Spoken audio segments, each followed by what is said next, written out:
ॐ नमः सिद्धेभ्यः।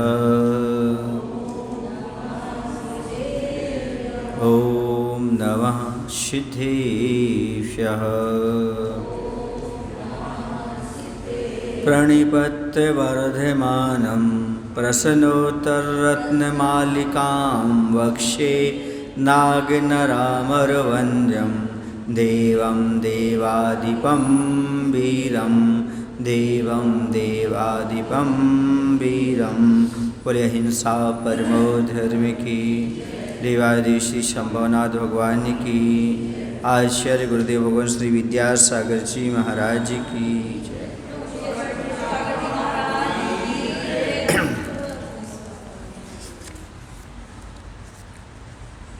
22 हो गई थी, अब 23 नंबर पढ़ना है।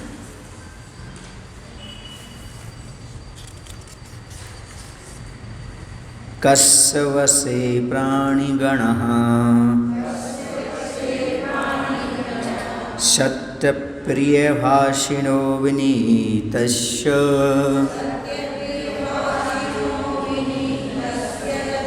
क्वस्थातव्यं न्याये पथि द्रष्टा द्रष्टलाभाय।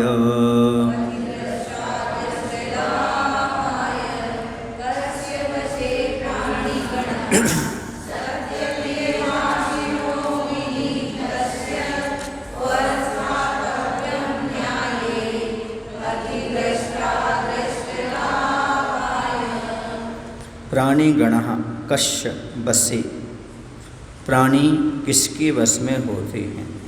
सत्य प्रिय भाषिणः, सत्य और प्रिय बोलने वाले के, तथा विनीतस्य और विनीत पुरुष के।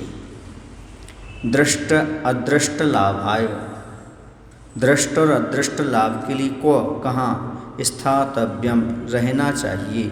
न्याय पथि, न्याय पथ में। पहला प्रश्न है प्राणी किसके वश में होते हैं? सदैव सत्य और प्रिय वचन बोलने वाले तथा विनयी व्यक्ति के वश में सभी प्राणी हो जाया करते हैं। दूसरा प्रश्न है किस स्थान पर ठहरना उचित माना जाता है?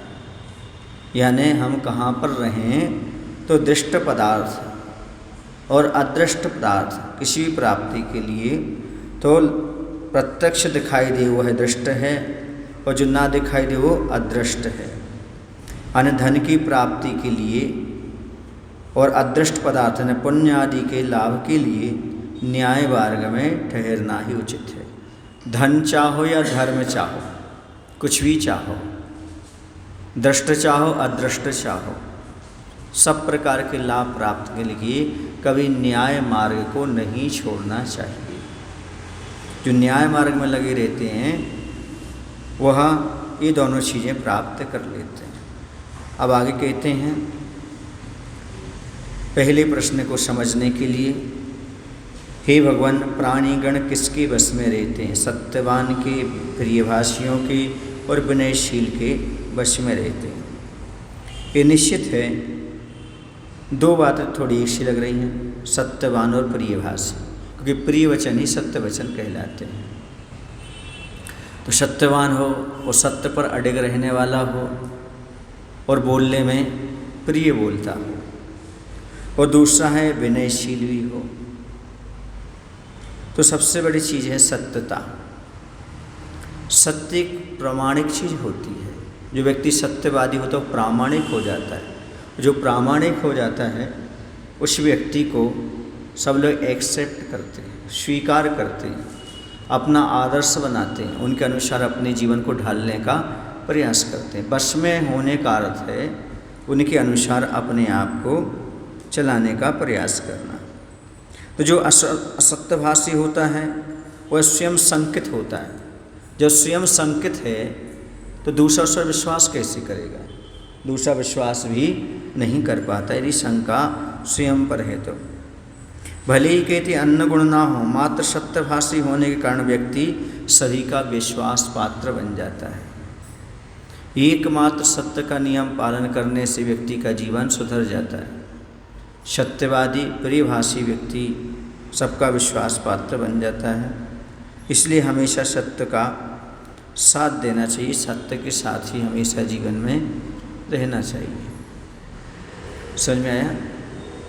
सत्य के साथ रहने से बहुत बड़े फायदे हैं। जो सच्चाई का साथ देते हैं वह इस संसार में भी सुखी रहते हैं और परलोक में भी सुखी रहते हैं। सच्चाई का साथ देने से कैसे जीवन अच्छा हो जाता है, कैसे स्वतंत्र हो जाते हैं, कैसे मुक्ति हो जाती है, एक छोटा सा उदाहरण आपके सामने है। बहुत पहले ज़माने की बात है,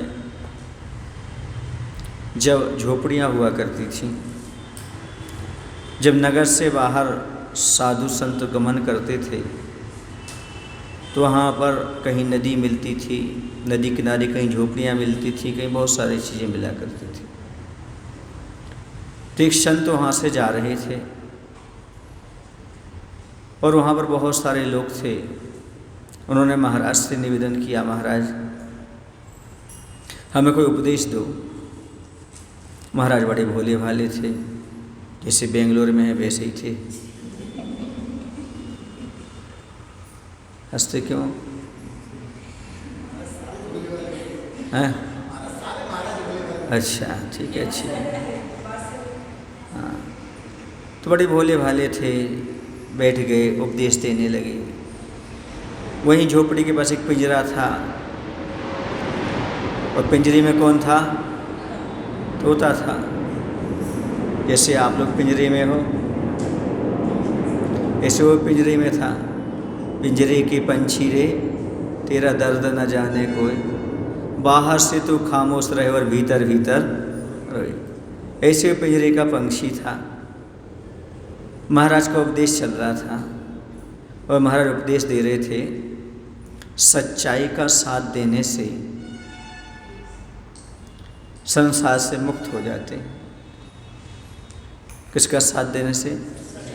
और सत्य बोलने से सब बस में हो जाते हैं और हम जो चाहें वो काम सफल हो जाता है। लोगों ने तो इस कान से सुना और इस कान से निकाल दिया, लेकिन वह तोता बहुत अच्छा था, उसने सुन लिया। सच्चाई का साथ देने से मुक्त हो जाते, सारे काम सफल हो जाते। वह बोलना जानता था। उसके मालिक ने कह दिया, यदि सेठ जी आए तो कह देना कि मालिक घर पर नहीं, क्योंकि उसको कर्ज देना था। और झोपड़ी के अंदर चला गया, ऐसा तोता से बोलकर चला गया। पर तोते को तो वो याद आ गई थी बात, हमें तो सच्चाई का साथ देना, चाहे कुछ भी हो जाए। बस जैसे सेठ जी आए, तोता बोलता था। बहुत सारे तोते बोलते हैं, तोता ये भी जानता है कौन है कौन नहीं, पहचानते भी हैं। एक जिस गांव में हम वहाँ जाते थे, वहाँ पर एक गांव में एक तोता था। वो बोलते था, दीदी दीदी थेदी आए, थेदी आए, ऐसा बोलता था। जी जी भाई सेठ जी आए। कौन आए? सेठ जी आए। और नहीं जानता तो बोलता तौनो तौनो तौनो, आप कौन हो, आप कौन हो, ऐसा बोलता था। तो जो अंदर घर के लोग रहते वो सतर्क हो जाते थे। पहले चोर डाकू बहुत रहते थे, तो गांव में वगैरह कैसे कौन आया रात वगैरह में, तो वह तोता भी सीखा हुआ था।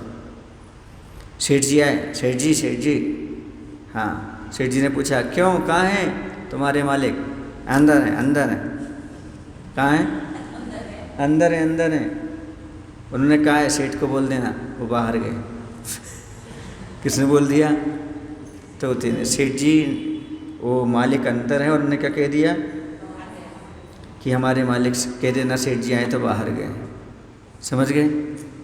सेठ जी ने अंदर दरवाज़ा खोल करके उनसे कहा, हमारा कर्जा दो, तुम झूठ बोलते हो, हाँ, और तोते को झूठ बुलवाते हो। अब भैया उसको बहुत बुरा लगा। किसको? मालिक को। सेठ जी चले गए, ना कि ये तो बेकार हो गया है, कोई काम का नहीं है। तोता पिंजरा खोला और उसको उड़ा दिया। पेड़ पर जाकर बैठ के बोलता है, सच्चाई का साथ देने से मुक्त हो जाते हैं। मैंने देख लिया सच्चाई का साथ। समझ आ गया? क्या समझ में आ गया? इसलिए सच्चाई का साथ हमेशा देना चाहिए, सारे काम सफल हो जाते हैं। असत्य का कोई विश्वास नहीं करता, सबके साथ सच्चाई का व्यवहार करना चाहिए। तो जिस प्रकार उत्तम अन्न का विनाशक विष है, यदि कितना भी अच्छा आपका भोजन हो, कितना अच्छा अन्न हो, यदि उसमें थोड़ा सा विष डाल दे तो वह सब विनष्ट हो जाता है। और यौवन को नष्ट करने वाला बुढ़ापा है। बुढ़ापा आया, यौवन समाप्त हो गया। अब चाहे खिजाब लगाओ, चाहे मेहंदी लगाओ, चाहे डाई लगाओ, अब तो बुढ़ापा यौवन को खा के जाएगा ही जाएगा, चाहे कुछ भी कर लो। उसी प्रकार समस्त गुणों का विनाशक कोई है तो असत्य वचन है। असत्य के कारण सारे गुण नष्ट हो जाते हैं। जिस सारा अनाज विष के कारण नष्ट हो जाता है, जवानी बुढ़ापे के कारण चली जाती, नष्ट हो जाती है, वैसे समस्त गुण असत्य के कारण नष्ट हो जाते हैं। इसलिए सत्य हमेशा अपने पास रखना चाहिए। जो प्रिय बोलता है उसका कोई दुश्मन नहीं होता। हित मित वाणी बोलिए, मित्र बने हजार, कटु वाणी कांटे चुभे, दुश्मन बने हजार। यदि आप हित मित वाणी बोलते हैं तो बहुत सारे मित्र बन जाते हैं, और कटु वाणी बोलते तो कांटे चुभते हैं, तो दुश्मन हजार बन जाते हैं। दुश्मन जी तैयार हो जाते हैं बहुत सारे कटु वाणी बोलने से। और यदि कटु वाणी नहीं बोलते दुश्मन तैयार नहीं होते, कटु वाणी से दुश्मन बन जाते हैं। समझ रहे कि नहीं बन रहे? हाँ, तो अच्छी बोलो तो दुश्मन नहीं बनते। प्रिय वाणी बोलना चाहिए, दुश्मनी से बचे रहोगे। कटु वचन से क्या बन जाते हैं? दुश्मन बन जाते हैं। और अच्छे वचन से क्या बन जाते हैं? मित्र बन जाते हैं। तुम्हें कौन से बनना है? क्या बनाना तुम्हें? मित्र बनाना कि दुश्मन बनाना? दुश्मन बनाना हो तो कटु वाणी बोलो, और मित्र बनाना हो तो मृदु वाणी बोलो। ये दोनों चीज़ें आपके जीवन में घटित हो सकती हैं। आप जैसा चाहो वैसे बना सकते हो, मित्र भी बना सकते हो, दुश्मन भी बना सकते हो। इसलिए कटु वाणी कांटे के समान है, इससे हमेशा बच करके चलना चाहिए। क्योंकि जो ही व्यक्ति आज तक किसी के मित्र बन पाए हैं या किसी के से सहयोग ले पाए हैं, तो मधुर वाणी के माध्यम से ही ले पाए हैं। प्रिय वचन बोलने वाले के सब सहयोग करते हैं, और कटु वचन कर बोलने वाले का कोई सहयोग देने तैयार नहीं होता है। भैया उसका कितना अच्छा कर देना, वो जब बोलेगा तब तीखा बोलेगा, कटु वाणी ही बोलेगा, कभी उसके मुख से अच्छी चीज़ नहीं निकलेगी। मूलाचार ग्रंथ में लिखा है, जिसके मुख से कटु वाणी निकलती रहती, निंदा के वचन निकलते रहते हैं, उसका मुख नाली के समान है जिसमें गंदगी निकलती रहती है। जैसे नाली में जब देखो दुर्गंधी आएगी, ऐसे उसके वचनों में हमेशा दुर्गंधी रहेगी। अब आगे कहते हैं कि विनयशील व्यक्ति जो होता है उसके सब वश में हो जाते हैं। ये बहुत बड़ी चीज़ है। विनय से ही सबको वश में किया जा सकता है। बुजुर्गों को विनय से और बच्चों को प्रेम से जीता जाता है। बच्चों को जितना प्रेम दोगे उतने वो आपके पास रहेंगे, आपकी कहना मानेंगे, आपकी बात मानेंगे, आपके बस में रहेंगे। यदि आप क्या करते हो, प्रेम देते हो, तो प्रेम नहीं देते हो और बच्चे तुम्हारे बस में हो जाए तो संभव नहीं है। बच्चों को बस में करना चाहते हो तो क्या करो, प्रेम से पेश आओ। और बुजुर्गों को बस में करना तो विनय करो। अक्खड़पन नहीं चलेगा। जहाँ अक्खड़पन रहेगा वहाँ पर बुजुर्ग आपके नहीं, ऐसा नहीं, ये अक्खड़पन नहीं चलता। वहाँ पर विनय के साथ बात करो। यदि आपका सब विनयशीलता है तो ही आप बड़ों को जीत पाएंगे। बड़ों को जीतने का तरीका क्या है?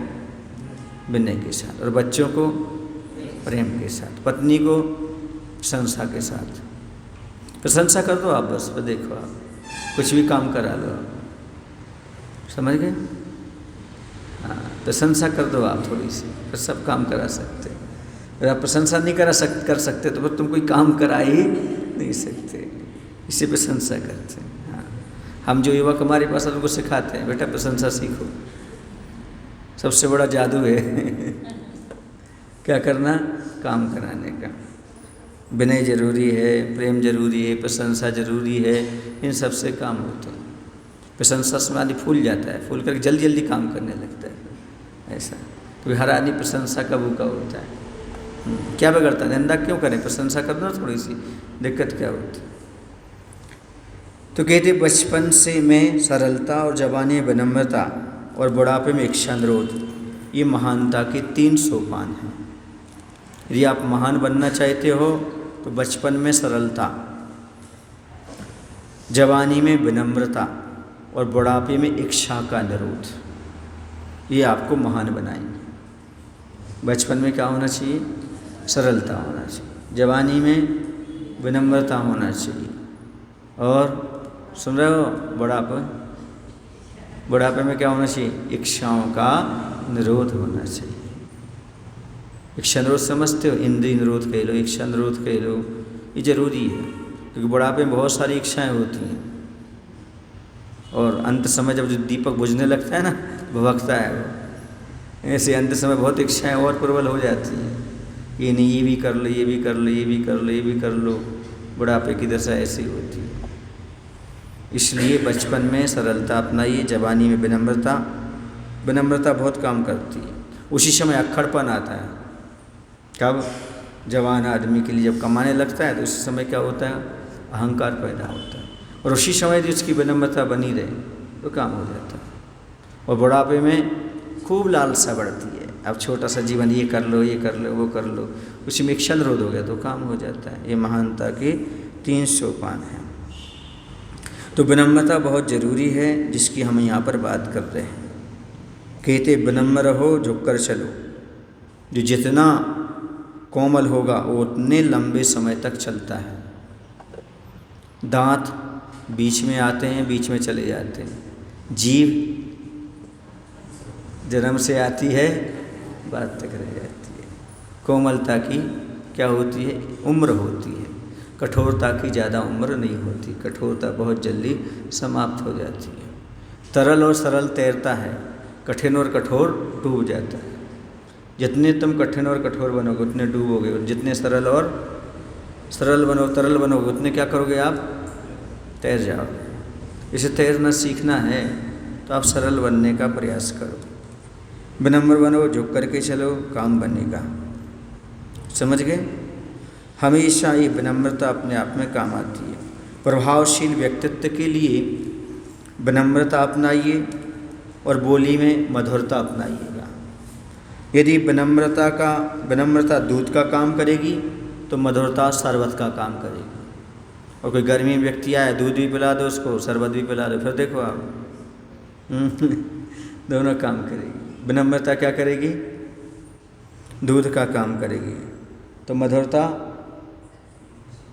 शरबत का काम करेगी।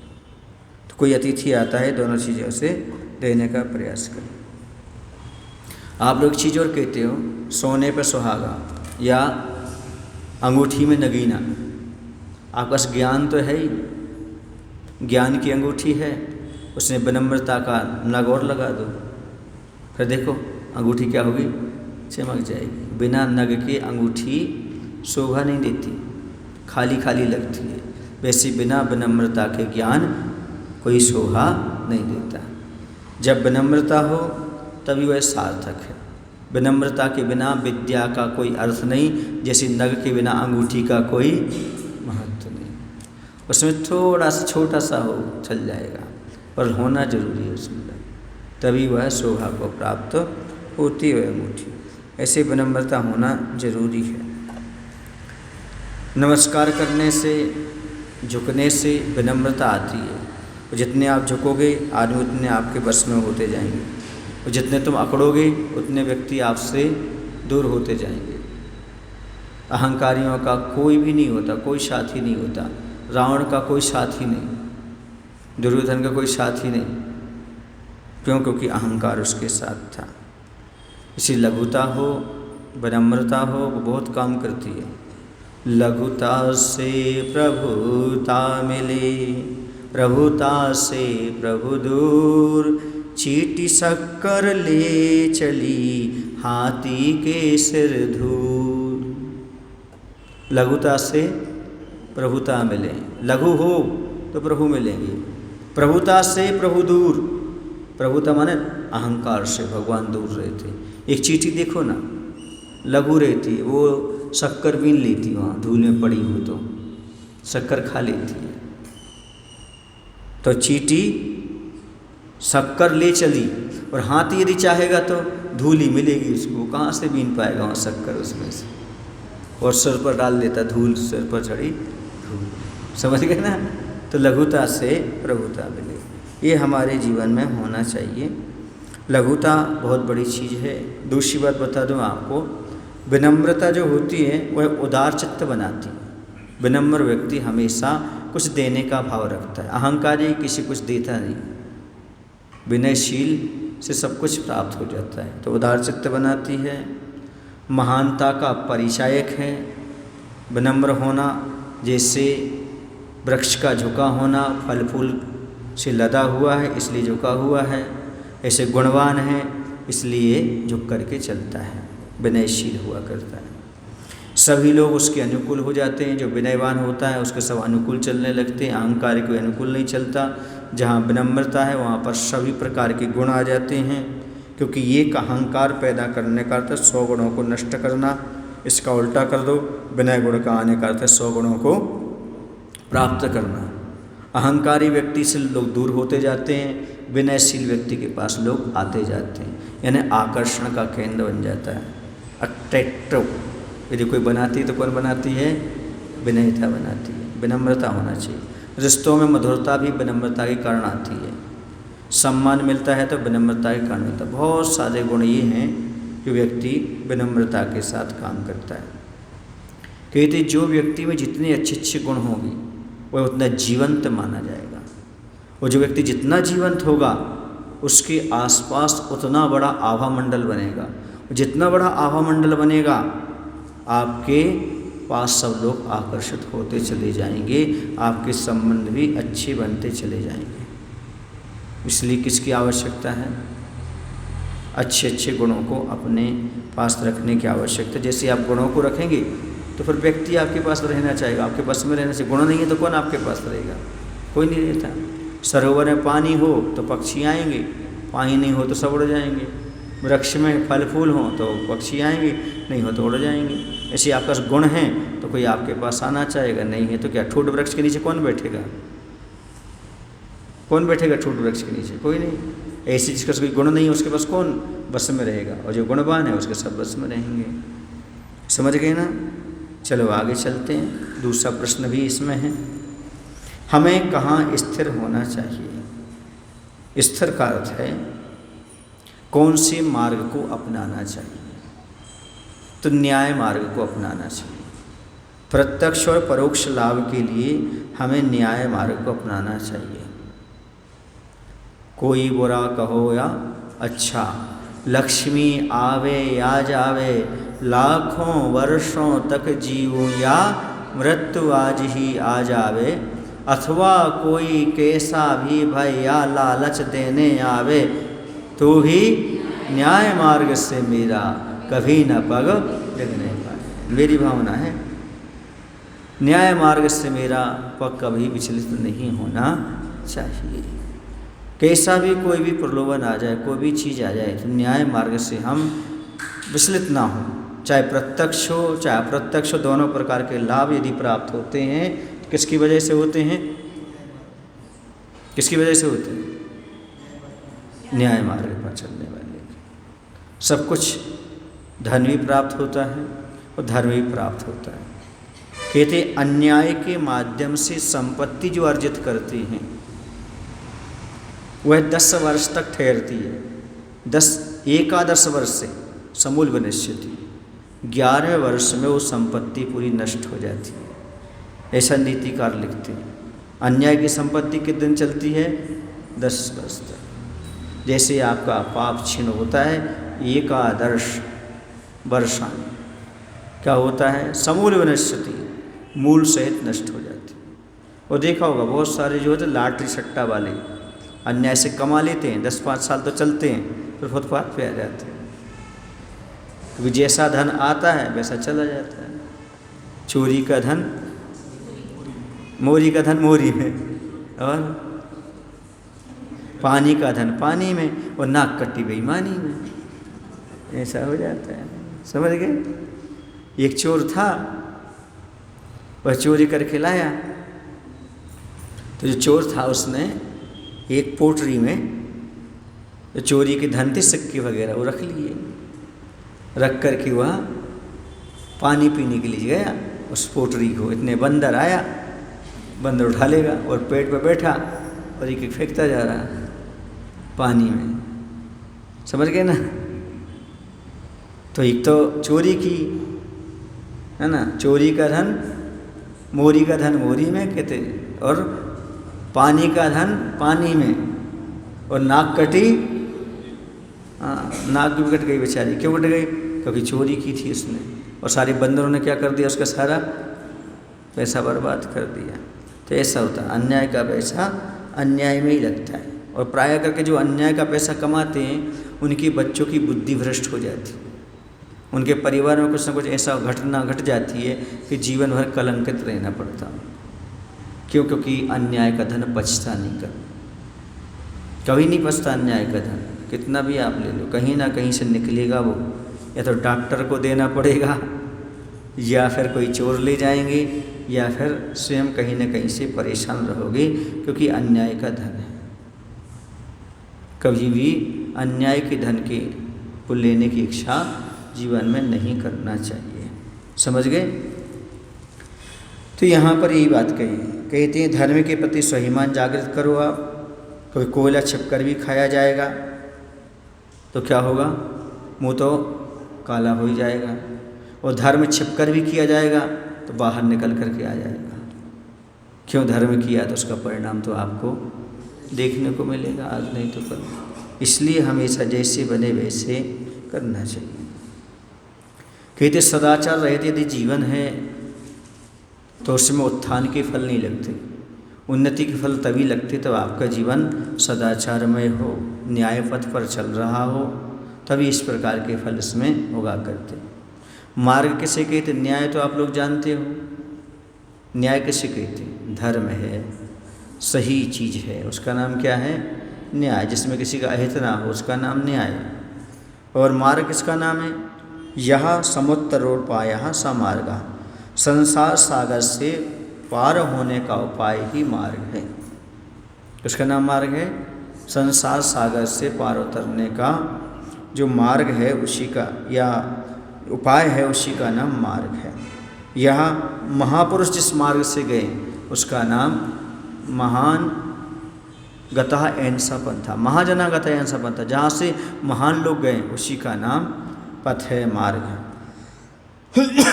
इसलिए रघुकुल रीत सदा चली आई, प्राण जाए पर अचलना चाहिए।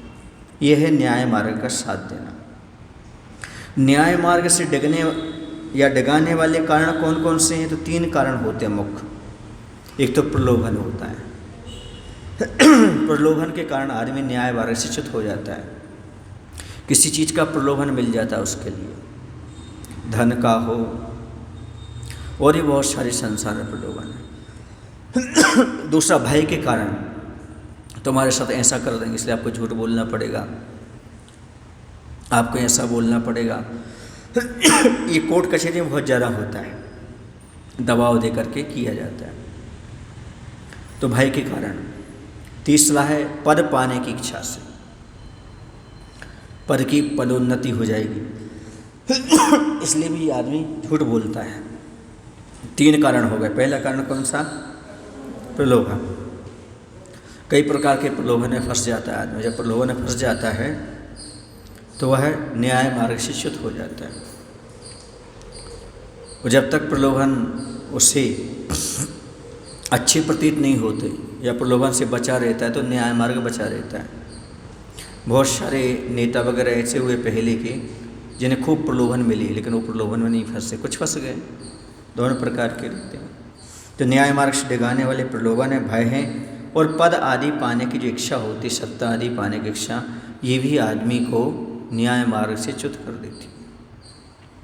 लेकिन ये भूल जाते हैं जो भी हमें मिलेगा, चाहे संसार सुख हो, चाहे परलोक का सुख हो, यह सब न्याय मार्ग में रहने से ही मिलेगा। अन्यायी को कभी कुछ भी प्राप्त तो नहीं होता। समझ गए? इसलिए आप लोग न्याय चाहते कि नहीं चाहते? चाहते हैं महाराज। न्याय कब चाहते हैं? जब आप सही हो और सामने वाला गलत हो, तब आप न्याय चाहते हो। और सामने वाला सही हो, आप गलत हो, उस समय आप राजीनामा चाहते हो, कंप्रोमाइज़। बोलो सही है गलत? इसे न्याय नहीं चाहते, हमेशा न्याय नहीं चाहते आप। जब आप सही हैं तब आप न्याय की गुहार करते हैं। तो न्याय मार्ग पर चलने वाले व्यक्ति जो होते हैं वो सब प्रकार के सुखों को प्राप्त करते हैं। ये बात अलग है, न्याय मार्ग पर चलने वालों को थोड़ा सा कष्ट तो होता है। समझ गए ना? कहते निंदा और नींद पर जिसने विजय पाली, समझो उसने अपनी मंजिल पाली। किन दो चीज़ों पर? निंदा और नींद। क्योंकि आप जब भी कुछ काम करोगे तो थकोगे तो नींद आएगी, जब भी कुछ काम करोगे तो निंदा होगी। काम करने वाले को थकान भी आती है तो नींद भी आती है, और काम करने वालों की कुछ बातें भी होती हैं, उसमें कुछ बात होती है इसलिए उसकी बातें भी होती हैं, निंदा भी होती है। तेरी निंदा और नींद दोनों पर विजय प्राप्त कर ली तो समझो आपने जल्दी मंजिल प्राप्त तो कर ली। यदि जिंदा हो तो निंदा तो होगी, ये पक्का है। दुनिया में जिंदा हो तो निंदा होगी, मुर्दों की तो हमेशा प्रशंसा ही होती है, मरने वालों की हमेशा प्रशंसा होती है। निंदा किसकी होती है? जिंदा आदमी की। यदि आपकी निंदा हो रही तो क्या समझना अभी आप मरे नहीं हो, अभी आप जीवित हो, इसलिए आपकी क्या हो रही है? निंदा हो रही है, लोग निंदा कर रहे हैं। इसलिए हमेशा क्या करना चाहिए? न्याय मार्ग को कभी छोड़ना नहीं चाहिए। आदि अंत इस धर्म से सुखी होते जीव, याते तन मन वचन से सेवो भव्य सदीव। धर्म अर्थात न्याय मार्ग जब भी हुए हैं आदि काल से लेकर के अनादि काल तक, अनादिकाल से लेकर के अनंत काल तक जो भी जीव सुखी होंगे वो धर्म मार्ग से ही सुखी होंगे। इसलिए आप तन मन वचन सबसे हमेशा सत्य का सेवन करो, धर्म का सेवन करो, ऐसा नीतिकारों ने हमें उपदेश दिया हुआ है। समझ गए ना? हमेशा जैसे बने वैसे आपके लिए न्याय मार्ग को नहीं छोड़ना। अपना न्याय मार्ग बना रहता सब कुछ बना रहता है और न्याय मार्ग गया तो सब कुछ चला गया। जीवन में बहुत सी बाधाएं आती हैं, और वो बाधाएं क्यों आती हैं? मार्ग से विचलित करने के लिए। लेकिन जिसके पास धैर्य होता है, जिसके पास न्याय मार्ग होता है और जिसके पास संबल होता है, वह बाधाओं से कभी घबराता नहीं। आखिर दुनिया में ऐसा कौन सा गुलाब है जो बगैर कांटों के हो? बोलो, ऐसा कौन सा जीवन है जो बिना संकटों के हो? जीवन को भी गुलाब की तरह सजाइए और सदा खुशबुओं से महकाते रहिए, क्योंकि ऐसा कोई गुलाब नहीं हुआ जिसमें कांटे ना हों। लेकिन गुलाब फिर भी मुस्कुराता है, खुशबू बिखेरता है। इसी प्रकार से ऐसा किसी का जीवन नहीं है अच्छा जीवन जो संकटों से भरा ना हो। सभी को संकट है। महाराणा प्रताप को देखो ना, न्याय मार्ग पर चलते चलते उन्हें भी क्या करना पड़ा था? जंगलों में उनने घास की रोटी खा ली थी लेकिन मांस नहीं खाया था, न्याय मार्ग को नहीं छोड़ा था। ये कहलाता है घास की रोटी खाना मंजूर है लेकिन न्याय मार्ग से विचलित होना मंजूर नहीं है। हरिश्चंद्र को क्या किया था बताओ? हरिश्चंद्र को क्या हुआ था? कहाँ काम करना पड़ा था हरिश्चंद्र को? शमशान घाट। और किसको बेच दिया था? पत्नी कहाँ काम करती थी, उसका बेटा कहाँ हैं? ये सब संकट तो आते ही किन पर? जो सत्य मार्ग पर चलते, न्याय मार्ग पर चलते हैं, उनके जीवन में बहुत संकट आते हैं। क्योंकि जो अच्छे पढ़ाई करते हैं उनकी अच्छी परीक्षा होती है, जो अच्छी पढ़ाई नहीं करते उनकी अच्छी परीक्षा नहीं होती। जैसे जैसे आपका बड़ी बड़ी क्लास होगी वैसे वैसे होते जाते हैं। तो अपने समय को, श्रम को, शक्ति को व्यवस्थित करो। आप हर प्रलोभन से जूझ सकते हो। कितनी चीज़ें करना आपको? एक समय, दूसरा श्रम और तीसरा शक्ति। इन्हें व्यवस्थित कर लो। आप समय को व्यवस्थित करो, अपने श्रम पुरुषार्थ को व्यवस्थित करो, सही दिशा में करो, और तीसरा अपनी शक्ति जो है, इन तीनों को व्यवस्थित कर लो। और तीनों व्यवस्थित हो गए आपके, फिर आपको कोई भी कठिनाई संसार में जाने वाली नहीं। कहते हैं जिंदगी गुनाह के लिए नहीं मिली, सच्ची राह पर चलने के लिए मिली है। अन्याय मार्ग गुनाह का मार्ग है, और सच्चा मार्ग कौन सा है? सच्ची राह। सच्ची राह है। आपने देखा होगा जो जिंदगी भर बंदूक के साए में जीते हैं। बंदूक का साया समझते हो?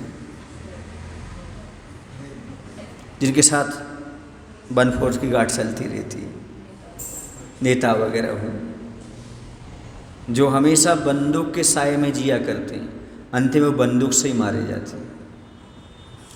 उनके इतने गुनाह बढ़ जाते हैं उनकी बॉडीगार्ड ही उन्हें उड़ा देते हैं, उन्हें समाप्त कर देते हैं।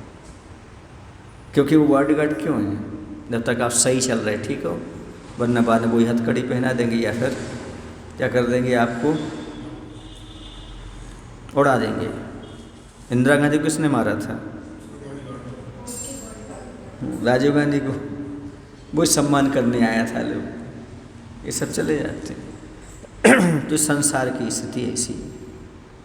इसे जैसे बने वैसे हमारे लिए क्या करना है? न्याय मार्ग को नहीं छोड़ना। न्याय मार्ग को छोड़ने वाले कभी सुखी नहीं हुए। जो भी सही मार्ग पर चले हैं वही सुखी हुए। दुर्योधन ने न्याय मार्ग को अपनाया, सारा का सारा कुल परिवार नष्ट हो गया और अपयश भोगना पड़ा। शकुनी ने भी वही मार्ग अपनाया, उसकी दशा ऐसी। रावण ने भी एक अन्याय किया जीवन में, बिना पूछे दूसरे के संबंधी को उठा के लाना, वही अपराध हुआ। एक भी अन्याय का रास्ता चुना जाता है तो हमेशा दुखी बनाता है।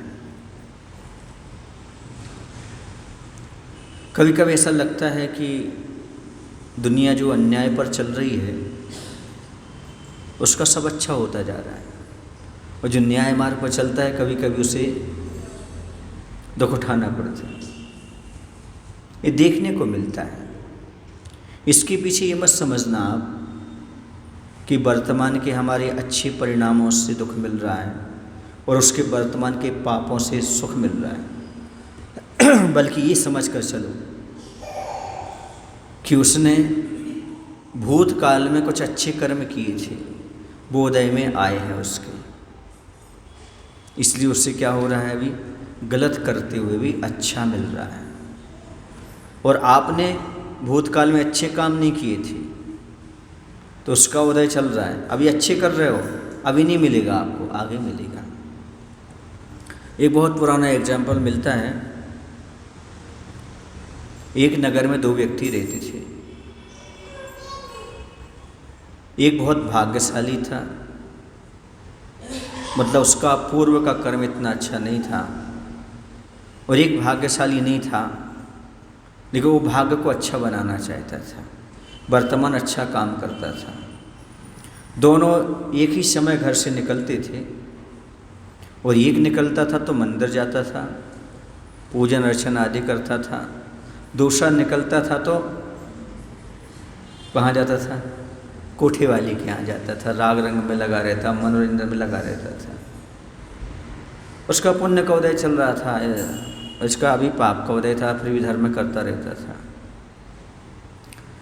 कई बार प्रश्न प्रतिप्रश्न भी उठते थे दोनों के मन में आपस में। देखो तुम धर्म करते हो, तुम कहाँ सुखी हो, हम सुखी। इसको भी लगता था देखो हम इतना धर्म करते हैं और हमें इतना ज़्यादा मिलता नहीं है, और ये धर्म नहीं करता है ना, पाप करता है, फिर भी इसके यहाँ सब अच्छा है। और ऐसे दोनों की शंकाएं प्रतिशंकाएं चलती रहती थी प्राय करके। और कहते ना, कई बार ऐसा सामने दिखने को ही मिल जाता तो और ऐसा लगने लगता है। और ऐसा हुआ कि दोनों के दोनों आ रहे थे, वो इस तरफ से जो इस तरफ से आ रहा था, तो जो इस तरफ से आ रहा था उसको एक थैली मिल गई जिसमें सोने के सिक्के थे। किसको मिली होगी? नहीं, जो पाप करके आ रहा था उसको क्या मिल गई? सोने के सिक्के भरे थे उस थैली। और जो धर्म करके आ रहा था उसके पैर में कील चुभ गई। अब तो और देखो, इतना अच्छा करने के बाद देखो, अब तो उसकी आस्था टूटने वाली थी। फिर वह संत के पास गया। पहले जो साधु संत होते थे, अवधि ज्ञानी होते थे, उनके पास गए और महाराज से कहा, महाराज जीवन भर ये देखता आ रहा हूँ मैं, और आज तो ऐसा हो गया, अब आप बताओ, ऐसे में लोगों की आस्था नहीं जाएगी तो क्या जाएगी? बताओ आप। जिंदगी भर पाप करता रहा, उसे आपने क्या दे दी? हाँ, अब हमारे भगवान ने हमें क्या दिया? हमें कील दे दी। तो महाराज कहते बैठ जाओ, शांत ठेवा गोष्ठ नको करा, गोष्ठो करो नका, शांति से बैठ जाओ, बातचीत मत करो, समझाते हैं। महाराज ने कहा, आज का दिन वो दिन है जो तुम्हारे जीवन में कुछ होना था, इसके जीवन में भी कुछ होना था। बोले क्या होना था? इससे बड़ा और क्या होना था? बोले नहीं, अभी और होना था। अरे और क्या दिखाना चाह रहे हैं महाराज? सुनो तो, आज के दिन उस व्यक्ति के लिए राजा बनना था। क्या बनना था? लेकिन उसने पाप करके अपना इतना पुण्य कम कर दिया, एक थैली में चुक गया। और तुम्हें आज फांसी पर लटकना था, लेकिन तुमने धर्म करके इतना कम कर लिया, एक इतनी सी कील में चुक गया। ये है उसका। समझ में आ रहा है क्या? पानी अभी टाइम है उसको आने में। तो ये बात समझो, लगता है कि वर्तमान में हम अच्छा कर रहे हैं, फिर भी हमें बुरा क्यों मिल रहा है? क्योंकि पूर्व कर्म का उदय। और जो वर्तमान में बुरा करते फिर भी अच्छा क्यों हो रहा है? पूर्व पर्याय में पुण्य का उदय उनका चल रहा है। यदि ये श्रद्धा रखोगी तो ही आप धर्म पर श्रद्धा जगा सकते हो, न्याय मार्ग पर टिके रह सकते हो। वरना आप थोड़ी सी चीज़ देख करके, अरे धर्म करने से क्या मिला, न्याय मार्ग पर रहने से क्या मिला, पापी लोग सुखी हैं। ध्यान रखो, एक श्रद्धा रखो, ये पाप से कभी सुख नहीं मिलता। पर सुखी कैसे हो गया? और धर्म से कभी दुख नहीं मिलता। जब इस श्रद्धा रखा है आपने, शुरुआत में कर रहे हो, तो ये बीच बीच की चीज़ें देख कर क्यों गड़बड़ करते हो आप? जीवन भी एक पिक्चर है, उतार चढ़ाव चलते रहते। बाद में क्या होता है? पहले तो वो जो विलेन होता ना, बहुत मस्ती से रहता है, और जो हीरो रहता है वो लास्ट तक क्या होता है फिर आपको पता है। हाँ, ऐसे जीवन की हर स्टोरी का यही है। शुरुआत में ऐसा लगता है, बाद में लेकिन वही है, प्रभाव में मालूम पड़ता है वही ऐसा आराम करने वाला कहाँ गया, ये कहाँ गया, वहाँ मालूम पड़ता है। अभी हमारे पास अवधि ज्ञान हो तो हम सब जान लें, अवधि ज्ञान नहीं होता है, इसलिए कुछ कई प्रकार के प्रश्न उत्पन्न होते रहते हैं कि महाराज आज सबसे ज़्यादा दुखी यदि कोई है तो धर्मात्मा है, सबसे ज़्यादा सुखी है तो पापी है। ऐसा आपको लगता है, ऐसा है नहीं वास्तव में। तो वो यही सोचता है, देखो तो हमने धन कमा लिया, हमने ये कर लिया, वो कर लिया, प्रभाव में हमारा क्या होगा। यदि इंसान है तो वो भी सोचता होगा ये बहुत अच्छा है, देखो धर्म ध्यान करता है, ऐसा करता है, ऐसा करता है, वो करता है। कभी ना कभी उसको ज़िंदगी में एक आध बार तो ऐसा भाव आता होगा, यार धर्म अच्छी चीज़ है, ये पाप क्यों कर रहे हैं, पाप करके हम कहाँ जाएंगे। कभी ना कभी तो उसको लगता होगा, जैसे आपको लगता है वैसे उसको भी लगता होगा। कभी तो उसका पुण्य का उदय थोड़ा आता होगा। तो ये है, पूर्व भाव का है, बेकिंग का चल रहा है। एक एग्जाम्पल और दे देता हूँ आपको। गांव में ऐसा होता था, जब कभी पास में नदी होती थी तो नदी देखने के लिए दौड़ते थे लोग। पानी यहाँ बहुत कम गिरता था, लेकिन नदी बहुत पूर्व पर रहती थी। नदी कितनी पूर्व पर, पानी तो गिरा नहीं यहाँ पर पूर्व, क्योंकि नदी कहाँ से आ रही, तो पानी कहाँ गिरा है, पिछले साइड, बहुत पीछे गिरा है। वह पानी गिरा है और यहाँ पर क्या आ गई, वो बाढ़ आ गई। ऐसे ही पूर्व भाव में उसने किया था पुण्य, इस भाव में बाढ़ आ गई। समझिए जी, इस भाव में क्या आ गई उसकी बाढ़। यहाँ तो नहीं गिरा पानी, लेकिन यहाँ आपने पहले कहीं पानी गिराया नहीं, तो अभी भी जितना गिरा उतना ही दिख रहा है, अभी आएगी कैसे। तो ये ऊपर पानी गिर जाता है तो बाढ़ आ जाती, भले यहाँ पानी ना गिरे। ऐसे वर्तमान में पुण्य नहीं कर रहा है, फिर भी उसको सब कुछ मिलता है, क्योंकि पूर्व का उसका पुण्य साथ में चलता है। और आप अभी कर रहे हो, अभी यहाँ बरस रहा है, अब वो आगे जाके देखो, आप आगे जाके देखो फिर वहाँ बाढ़ आएगी। अभी नहीं, इस भाव में नहीं, पर भाव में बाढ़ आएगी आपको जीवन में, आगे बाढ़ आएगी। ये जब श्रद्धान रखोगे तभी तो आप न्याय मार्ग से च्युत नहीं होगी, वरना ये सब चीज़ें वर्तमान की देख करके आपको लगेगा क्या होता है न्याय मार्ग पर रहने से, क्या होता है धर्म मार्ग पर बढ़ने। जितने धर्म मार्ग पर बढ़ो, जितना अच्छा करो, उतनी आपत्तियाँ ऐसा रोना कई लोगों के मुख से सुना जाता है, पर ये भूल जाते हैं कि ऐसी बात नहीं है।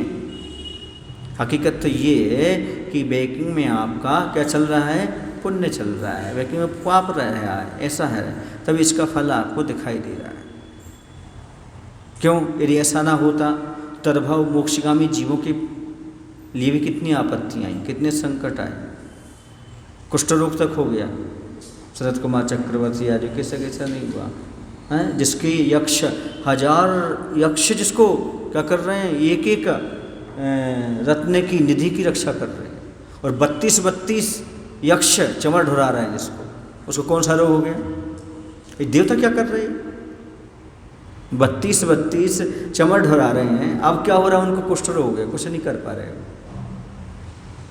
क्या नहीं, क्यों, कहाँ गए वो देवता सारे। एक व्यंत्र देव ने उसको मार डाला, किसको, शुभम चक्रवर्ती को। ये सारे कहाँ गई, 1000 यक्ष नियुक्त हैं एक निधि की रक्षा करने के लिए, 9 निधियाँ हैं, 9000 तो यही हो गए। ये कहाँ गए सारे के सारे। जब पाप का उदय आता है तो कोई साथ देने वाला नहीं होता। वो कहाँ गए थे, धरणन और पद्मावती, 7 दिन तक उपसर्ग होता रहा भगवान पर, सब भूल गए थे। जब उनका आसन कांपा तब उन्हें होश आया, अरे हमारा आसन क्यों काँप रहा, अरे हमारे उपकारी पर उपसर्ग है, चलो चलो चलो चलो चलो सब चलते हैं। क्योंकि अपना किया कर्म अपन को भोगना पड़ता है। ये तो थोड़े बहुत पुण्य के उदय में सहयोगी हो जाते हैं, बाकी सारे कर्म के उदय तो अपन को ही भोगना पड़ते हैं, कोई किसी का करता धरता नहीं है। यदि ऐसा होता तो फिर कहीं नहीं क्या है। इसे न्याय मार्ग को कभी अपने जीवन में भूलना नहीं चाहिए, हमेशा न्याय मार्ग पर, क्योंकि न्याय मार्ग पर चलने वाला कभी दुखी नहीं होता, हमेशा खुश रहता है। समझ गए ना। कहते हैं आज न जाने कहाँ गए वे लोग, कहाँ बस गए जो मरा करते थे अपने उसूलों पर। आज किसी को सिद्धांत नहीं बचा। पहले लोग सिद्धांत पर, उसूल पर, नियमों पर मर जाते थे, लेकिन अपने नियमों पर अटक रहते थे। आज तो थोड़ी सी परेशानी आई, हाँ चल जाएगा, ऐसा कर लो, ऐसा हो जाएगा, वैसा हो जाएगा, सब चीज़ें तोड़ने तैयार हो जाती हैं। पर पहले के लोगों के पास इतनी धीरता कहाँ से थी। न्याय मार्ग पर रहते रहते रहते रहते उनके पास इतनी अपने आप दृढ़ता आ जाती है, और वो देखते रहते प्रत्यक्ष रूप से क्या फल मिलता है, क्या फल नहीं मिलता है। इस प्रकार से वो अपने जीवन को अच्छी तरह से व्यवस्थित बनाते रहते हैं। आप लोगों का भी यही कर्तव्य है। पहला प्रश्न ये कहता है कि प्राणीगण किसके वश में रहते हैं, तो विनयशील के, सत्यवादी और प्रियभाषी, ये 3 गुण अपने जीवन में समझें। और दूसरा प्रश्न कहता है हमें कहाँ स्थित होना चाहिए प्रत्यक्ष और परोक्ष लाभ के लिए, तो न्याय मार्ग। न्याय मार्ग को कभी भी जीवन में भूलना नहीं चाहिए। यदि आप न्याय मार्ग पर चल रहे हैं तो सारा का सारा काम आपका आगे बढ़ता चला जाएगा, अच्छा होता जाएगा। वर्तमान में लगता है, ये नियम है, जब कभी भी आग सुलगाना पड़ती थी, हमारे ज़माने की बात बता रहा हूँ, तो सबसे पहले धुआं का सामना करना पड़ता था। किसका सामना करना पड़ता था, मिट्टी तेल डालो या कुछ करो, उसमें कंडी में या आग में, लकड़ी में आग लगाओ, सबसे पहले क्या उत्पन्न होता था, धुआं। धुआं क्या चीज़ है, यही तो बाधाएं हैं। लेकिन जो धुआं उसने नहीं घबराया, बाद में रोशनी मिलती थी, प्रकाश मिलता था, अच्छा काम हो जाता था। ऐसे ही जो वर्तमान में कुछ काम करते तो बाधाएं सामने आती हैं, जो बाधाओं से नहीं घबराते बाद में उनको रोशनी मिलती है। जो विरोध के धुएं से घबरा गए, बाधा के धुएं से, वो आग का रोशनी का लाभ प्राप्त नहीं कर सकते। शुरुआत में तो ऐसा होता ही होता है, इसे न्याय मार्ग को कभी छोड़ना नहीं चाहिए। बोले महावीर भगवान की जय। आचार्य विद्यासागर जी महाराज जी की जय। जा वाणी के ज्ञान ते सूझे लोकालोक, सो वाणी मस्तक धरो सदा देतु दो। हे जिन वाणी भारती मातो जपो धन रैन, जो तेरो शरणाग है सो पावे सुख चैन।